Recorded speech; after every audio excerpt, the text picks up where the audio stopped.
ابتدائیہ ہے۔ پریمچند نے کربلا ایک تاریخی ڈرامہ بھی لکھا ہے۔ پریمچند ہر چیز کو جیسا وہ دیکھتے ہیں ویسا ہی اپنے الفاظ میں بیان کرتے ہیں۔ پریمچند کی فنکارانہ بصیرت اور انسانی نفسیات سے گہری واقفیت کا ثبوت ان کے دوسرے افسانوں سے بھی ملتا ہے۔ انہوں نے عورت اور مرد کی نفسیات اور فطرت کا مختلف زاویوں سے مطالعہ کیا ہے۔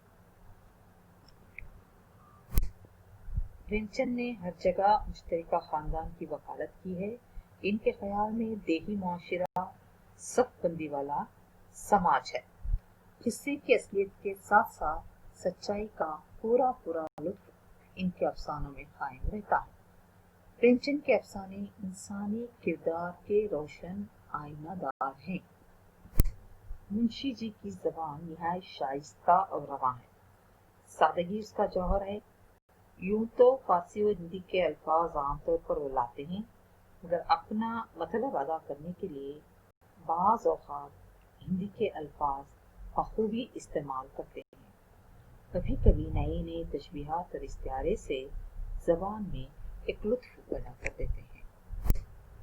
پریمچند کا انتقال 1936 میں ہوا۔ افسانہ مختصر ہوتا ہے۔ موجودہ صنعتی زندگی کی مصروفیت نے مختصر افسانے کی مقبولیت میں بڑا زبردست اضافہ کیا ہے۔ پھر اشاعتی سہولت نے بھی مختصر افسانے کے فروغ میں مدد دی ہے۔ افسانے میں ایک قسم کی وحدت ہوتی ہے، اس لیے یہاں جملوں سے لے کر الفاظ تک کا خیال رکھنا پڑتا ہے، کوئی بات غیر ضروری نہ کہی جائے۔ مختصر افسانہ جادو کی بوتل نہیں ہے، اس میں کردار یا مختلف کرداروں کی جھلکیاں نظر آتی ہیں۔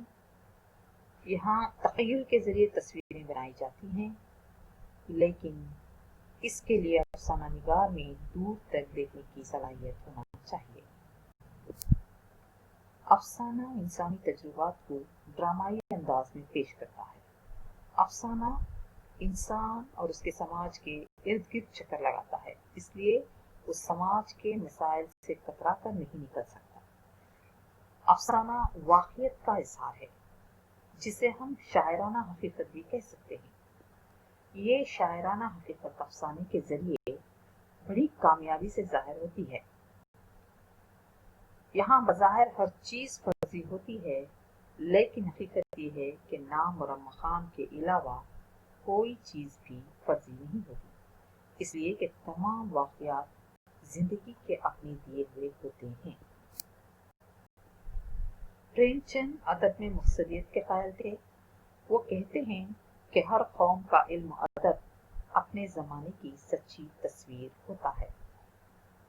یہ ان کی تمام تخلیقات میں نظر آتی رہی ہے۔ پریمچند کے بعد ترقی پسند افسانہ نگاروں نے زندگی کے ہنگامی مسائل کو اپنے افسانوں کا موضوع بنایا، وہ چاہے خط بنگال ہو یا ہندو مسلم فساد ہو یا کوئی اور ہنگامی مسئلہ۔ ان کی بدولت پڑھنے والوں کا حلقہ بڑی تیزی سے بڑھا۔ ترقی پسند افسانہ نگاروں کے یہاں ایک غیر معمولی کشش تھی۔ وہ اپنے پڑھنے والوں کو شدت سے متاثر کرتے تھے، اسی لیے اردو افسانوں پر ترقی پسند افسانہ نگاروں کی چھاپ آج بھی گہری ہے۔ مختصر افسانہ ابتدا ہی سے تاریخ کے ادبی تقاضوں سے پورے طور پر ہم آہنگ تھا۔ اس کے بعد پھر اس میں موضوعات کا تنوع، سیاسی، سماجی، تہذیبی عوامل اس پر برابر اثر انداز ہوتے رہے۔ تقسیم ہند نے اسے ایسے سیاسی مسائل پیش کیے جن کے اثرات نہ صرف سیاسی حد تک محدود رہے، بلکہ اس نے معاشرتی اور تہذیبی اثرات بھی ڈالے۔ چنانچہ اردو افسانے ان سے متاثر ہوئے۔ فسادات پر اردو میں بہترین افسانے لکھے گئے۔ کرشن چندر منٹو، بیدی، عصمت، احمد ندیم قاسمی، اشفاق احمد وغیرہ نے اس موضوع پر بہترین افسانے لکھے۔ یہ تو ہم افسانہ نمک کا داروغہ کے مصنف منشی پریمچند کے تعارف اور ان کے کارناموں کے بارے میں چند معلومات تھے۔ اب اس سے آگے ہم افسانہ نمک کا داروغہ کے بارے میں جانیں گے کہ نمک کا داروغہ کون تھا اور اس کے کیا واقعات تھے۔ شکریہ۔